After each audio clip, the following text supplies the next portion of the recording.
Mieli svečiai, mieli prenumeratoriai, sveikinasi savo kanale Mystic Mama, o dabar mes padarysime dėlionę, kasgi laukia manęs kitą savaitę, tai per sekančias 7 dienas. Primenu, kad tai nesvarbu, kada jūs pasileidžiat šį video, kada jūs žiūrite šį video, energijos būtent įsigalioja nuo to momento, kada pasižiūrite.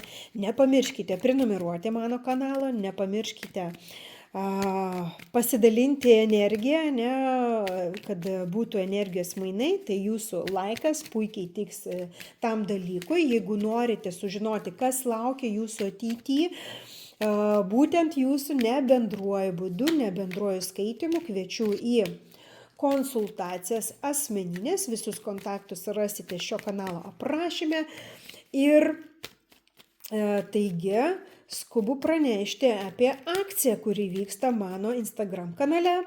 Kiekviena ir kiekvienas, kuris paseks mane, kuris paspaus like širdelę ant paskutinių 3 įrašų, gali drąsiai man rašyti ir aš padovanosiu tokią mini dovanėlę, mini skaitimą, atsakymą į vieną jūsų klausimą visiškai nemokamai. Labai lauksiu aprašymą mano Instagram kanalo, kaip jį rasti, paliksiu komentare. O mes pasižiūrime savaitės energiją, kas atneš džiaugsmo, kas pradžiugins, o dėl ko aš galbūt nuliūsiu. Labai svarbus įvykiai, kurie būtent susiję su šią savaitę, kur man reikėtų būti atsargesniai, ir savaitės patarimas. Taip. Puiku. Taigi savaitės energija, bendroji energija, iš kito korto širdis, bus labai emocionali, galima drąsiai teikti, šitą savaitę. Emocionali, kažkas susijęs su šeima, su galbūt antrąja pusė, su jūsų partneriu. Tikrai toks gali būti iššūkis, mūsų emocijoms būtent šitą savaitę.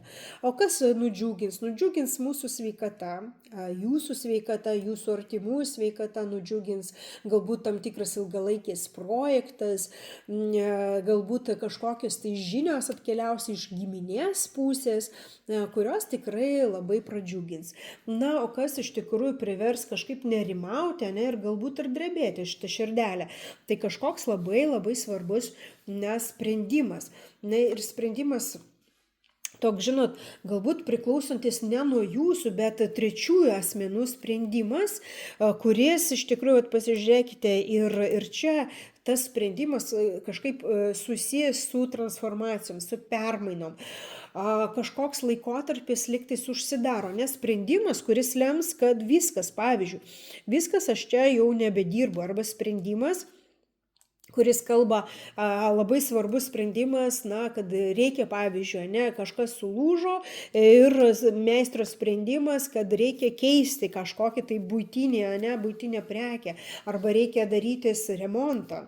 Iš tikrųjų, tas sprendimas, nepaisant to, kad jis yra toks, atrodo, viskas, pabaiga, bet ta pabaiga lemianti atsinaujinimą. Reiškia, jūs neturėsite to naujo etapo, jeigu neuždarysite seno.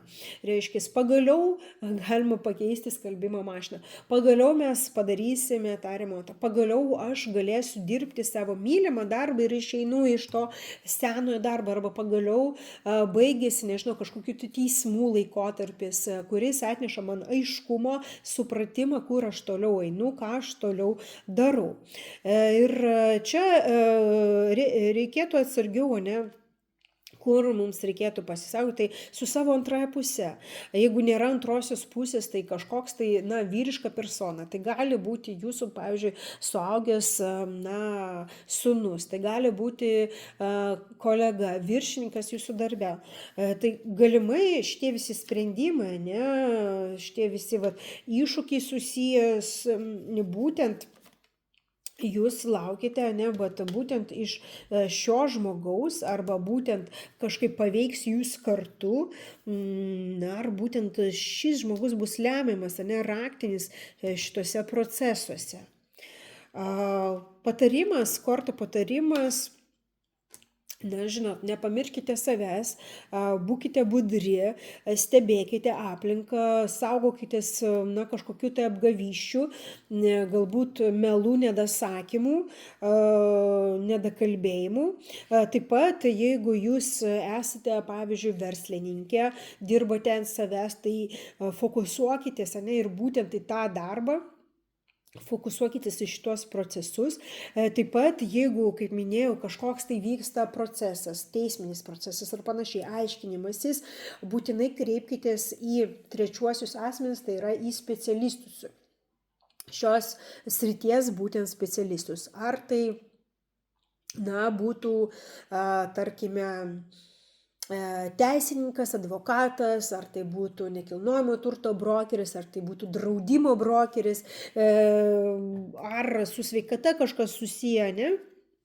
Specialistas, tai tikrai čia drąsiai kreipkitės į juos, nes jie jums padės. O aš dėkoju jums, kad buvote šiandien su manimi, už jūsų patiktukus, už jūsų komentarus, visus skaitau iki vieno. Ačiū už palaikymą ir iki kitų kartų.